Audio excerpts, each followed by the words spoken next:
बहुत समय पहले की बात है। एक राज्य में राजा चंद्र प्रताप राज करता था। वह अपने साहस, बुद्धिमत्ता और न्यायप्रियता के लिए जाना जाता था।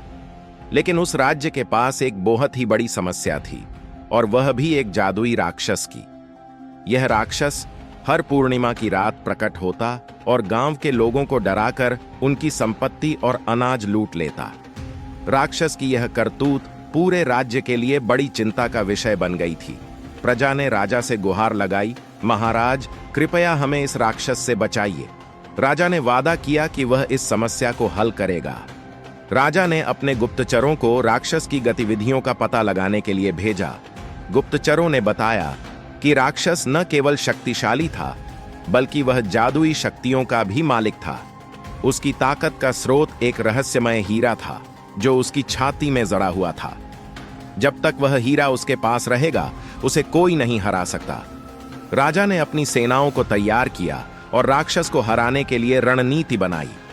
लेकिन जैसे ही राक्षस का सामना हुआ, राजा को समझ में आया कि केवल ताकत से उसे हराना असंभव है।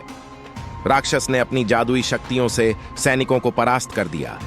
राक्षस ने राजा से कहा, तुम मुझे नहीं हरा सकते। मैं अमर हूं और मेरी शक्ति इस हीरे में है। बेहतर होगा कि तुम हार मान लो। लेकिन राजा हार मानने वालों में से नहीं था। उसने राक्षस की कमजोरी को समझने के लिए अधिक जानकारी जुटाने का निश्चय किया। राजा एक दिन जंगल में एक बूढ़े साधु से मिला। साधु ने राजा को बताया, राक्षस कभी इंसान था, लेकिन उसने अपनी शक्ति के लिए उस जादुई हीरे को चुरा लिया और अभिशप्त हो गया। यदि तुम उसके भीतर छिपे इंसान को जगाने में सफल हो जाओ, तो वह अपनी जादुई शक्ति छोड़ देगा। साधु ने उत्तर दिया, तुम्हें उसे यह एहसास दिलाना होगा कि सच्ची शक्ति दूसरों को डराने में नहीं, बल्कि उनकी रक्षा करने में है। इसके लिए तुम्हें धैर्य और साहस से काम लेना होगा। अगली पूर्णिमा की रात राजा ने राक्षस का सामना किया। इस बार उसने अपनी तलवार का उपयोग करने के बजाय राक्षस से बात की। उसने कहा, तुम्हारी ताकत बड़ी है, लेकिन क्या तुम जानते हो कि सच्चा राजा वह होता है जो अपनी ताकत से दूसरों की मदद करता है, न कि उन्हें डराता है। राक्षस हंसा और बोला, तुम्हारी यह बातें मुझे कमजोर नहीं कर सकती। मैं शक्तिशाली हूं और मुझे किसी की जरूरत नहीं।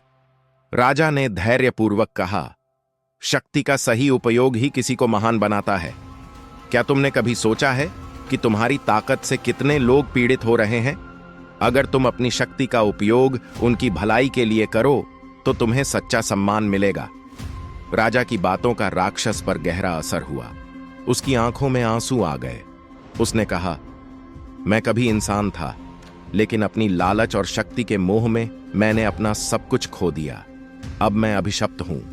क्या मुझे इस श्राप से मुक्ति मिल सकती है? राजा ने साधु द्वारा दिए गए निर्देशों का पालन करते हुए कहा, यदि तुम यह हीरा छोड़ दो और लोगों की सेवा करने का व्रत लो, तो तुम्हारा अभिशाप खत्म हो सकता है। राक्षस ने हीरा निकालकर राजा को सौंप दिया। जैसे ही हीरा उसकी छाती से निकला, वह फिर से एक साधारण इंसान में बदल गया। उसने राजा को धन्यवाद दिया और वादा किया कि वह अपने शेष जीवन को दूसरों की भलाई के लिए समर्पित करेगा। राजा चंद्र प्रताप ने उस हीरे को साधु को सौंप दिया, ताकि उसका कोई दुरुपयोग न कर सके। राक्षस के इंसान बनने के बाद राज्य में शांति लौट आई।